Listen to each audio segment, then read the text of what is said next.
la NASA veut se séparer de 3 vaisseaux qui commencent à être bien vieux. Le problème, c'est que c'est inabordable pour les musées. L'agence spatiale américaine a donc décidé de casser les prix, moins 30%. Il faudra tout de même débourser 20 millions d'euros pour en acheter un modèle. Le musée du Bourget en rêve et parle déjà de souscription. Patrice Pelé, Frédéric Faure.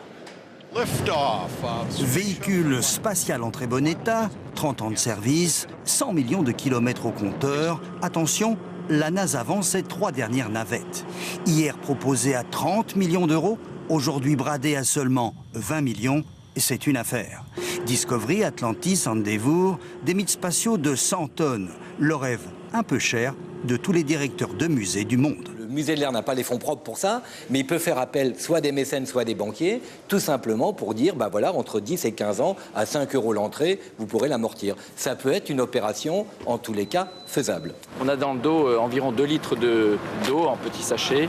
On a l'oxygène de secours. Jean-François Clairvoy, astronaute à l'ESA, que l'on voit ici à l'entraînement à Houston, a effectué 3 vols. Pour lui, c'est un peu la fin d'une belle aventure qui le laisse nostalgique.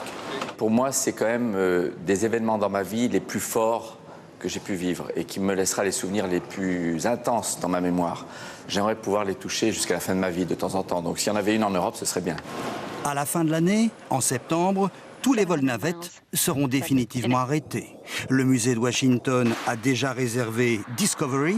Reste 2 navettes à la vente. Avis aux collectionneurs, la NASA a fixé la date limite des offres au 19 février prochain.